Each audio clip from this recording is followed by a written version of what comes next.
இந்த GST implement பண்ண உடனே இதனால வந்து எதுல வந்து டாக்ஸ் போடணும் அப்படின்றத வந்து 3 விதமா பிரிக்கிறாங்க. மேனுஃபேக்சரிங், ஒரு கூட்ஸை உற்பத்தி பண்றச்சே மேனுஃபேக்சரிங் டியூட்டி போடு, அந்த கூட்ஸை விற்கிறச்சே சேல்ஸ் பண்றச்சே சேல்ஸ் டாக்ஸ் போடணும், சர்வீஸ் வந்துச்சுன்னா சர்வீஸ் டாக்ஸ் போடணும் அப்படின்னு சொல்லிட்டு நல்ல ஞாபகத்தில் வச்சுக்கணும் எல்லாருமே. இந்த ஒரு பாயிண்ட்டை, ஜிஎஸ்டியை எதுல லெவி பண்ண போறோம் அப்படின்னா இந்த சேல்ஸ், டிரான்ஸ்ஃபர், மேனுஃபேக்சர் அப்படின்ற வேர்டெல்லாம் இனிமேல் மறந்துடலாம். ஜிஎஸ்டி வந்துடுச்சுன்னா எல்லாரும் ஒரே ஒரு வேர்ட் தான் ஞாபகத்தில் வச்சுக்கணும், சப்ளை. சப்ளை, இந்த சப்ளை அப்படின்ற வேர்டு வந்து வெரி காம்ப்ரிஹென்சிவ் வேர்டு. இந்த சப்ளை அப்படின்றது வந்து சேல்ஸும் இருக்கு, சர்வீசஸும் இருக்கு, ரைட் டு யூஸ். நான் வாடகைக்கு தானே, நான் வந்து சேல் அப்படின்னா ஓனர்ஷிப் மாறுது, சப்ளைனா ஓனர்ஷிப் மாறி இருக்கணும்னு அவசியம் இல்லை. நான் இந்த லேப்டாப்பை விற்கிறேன், அது வேற. இந்த லேப்டாப்பை 2 நாளைக்கு யூஸ் பண்ணிட்டு கொடுங்க அப்படின்னு சொல்றேன், இது சேல்ஸ் கிடையாது, இது வாடகைக்கு தரேன், அதுவும் சப்ளை. மேனுஃபேக்சர், சேல்ஸ், சர்வீஸ் அப்படின்ற வேர்டெல்லாம் மறந்துடலாம் இனிமே. சப்ளை அப்படின்ற ஒரே ஒரு வார்த்தை மட்டும்தான். ஸோ சப்ளை ஆஃப் கூட்ஸ், சரக்கு, or supply of services. Any trader supply of goods or service பண்றச்சே அதுல லெவி பண்ணக்கூடியது தான் இந்த GST, goods and service tax அப்படின்னு சொல்றாங்க. இந்த ஜிஎஸ்டியில் 3 டாக்ஸ் கொண்டு வராங்க. ஒன்னுத்துக்கு பேரு சிஜிஎஸ்டி, நோட் பண்ணிக்கணும் எல்லாரும். CGST, central goods and service tax அப்படின்னு சொல்றாங்க. மற்றொன்று ரெண்டாவது SGST, state goods and service tax. இந்த சிஜிஎஸ்டின்றது common all over India, CGST தான். இப்போ ப்ரெசென்ட்டாக இருக்கிற எக்ஸைஸ் டியூட்டி, சர்வீஸ் டாக்ஸ் இதெல்லாம் சென்ட்ரல் கவர்மெண்ட்டுக்கு போகக்கூடிய ரெவென்யூ. அதுக்கு பதிலாக ஈக்குவலண்டாக கொண்டு வந்தது தான் சிஜிஎஸ்டி.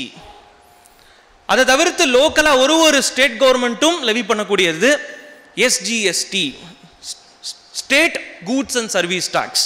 இந்த எஸ்ஜிஎஸ்டின்றது ஒரு ஸ்டேட்டுக்கும் ஒரு பேர் இருக்கும். இப்போ டெல்லி அப்படின்னா டெல்லி எஸ்ஜிஎஸ்டி, தமிழ்நாடுனா தமிழ்நாடு சிஜிஎஸ்டி அப்படின்னு இருக்கும், தமிழ்நாடு எஸ்ஜிஎஸ்டி.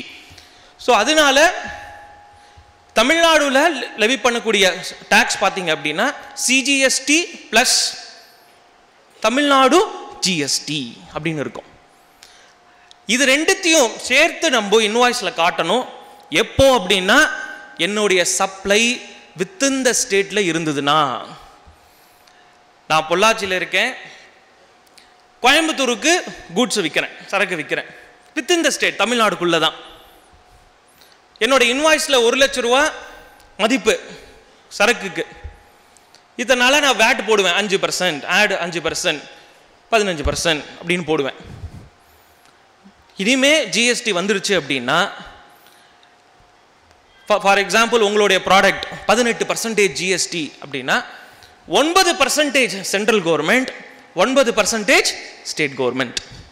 ஸோ உங்களோட இன்வாய்ஸ்ல 1 லட்ச ரூபா வேல்யூ, ஆட் சிஜிஎஸ்டி 9%, ஆட் திருப்பியும் தமிழ்நாடு ஜிஎஸ்டி 9%.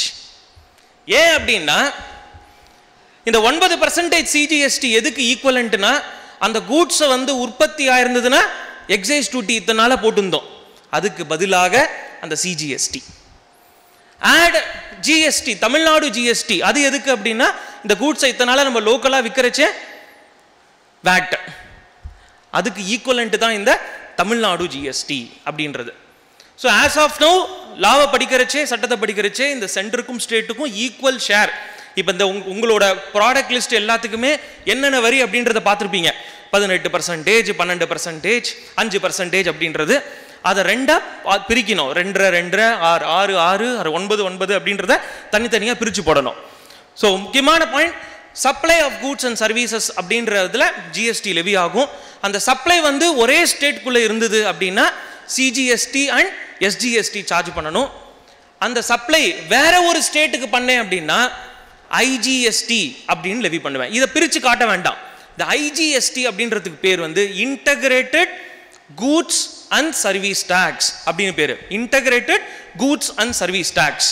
இதனால நான் ஒரு ஸ்டேட் இன்னொரு ஸ்டேட்டுக்கு வித்தேன்னா நான் போடக்கூடிய வரி வந்து சிஎஸ்டியா இருக்கும். இதே சி ஃபார்ம் இருந்ததுன்னா கன்செஷனல் ரேட் ஆஃப் டாக்ஸ் 2% போடுவேன். இனிமேல் இந்த சி ஃபார்ம் அது மாதிரியான ஃபார்ம் கான்செப்டே கிடையாது ஜிஎஸ்டியில்.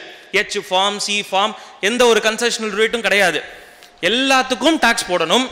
18% டியூட்டி வேற ஸ்டேட்டுக்கு, இங்கேருந்து நீங்கள் பாலக்காடுக்கு விற்றீங்க அப்படின்னா goods value 1 lakh add IGST 18%, உங்களோட ப்ராடக்ட் 18%, உங்கள் ப்ராடக்ட் 5%னா ஆட் ஐஜிஎஸ்டி 5%.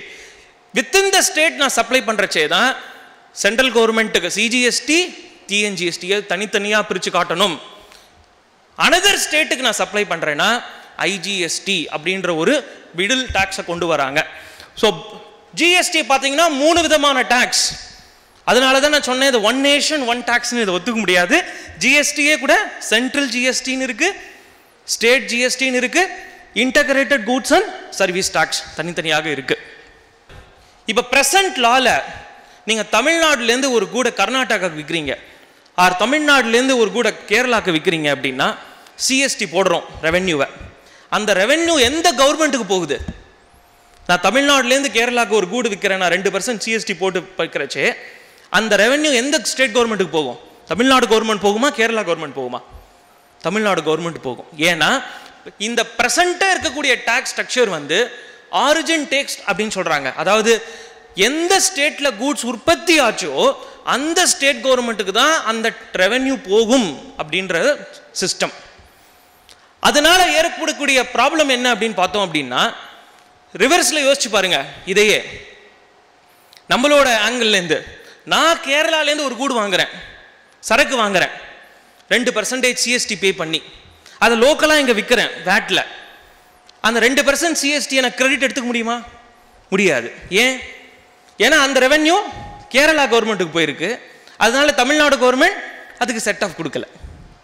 ஆனால் இந்த ஜிஎஸ்டி அப்படின்னு கொண்டு வந்த அப்புறம் எல்லாமே ஐஜிஎஸ்டி தான். ஐஜிஎஸ்டின்றது ஒரே லா.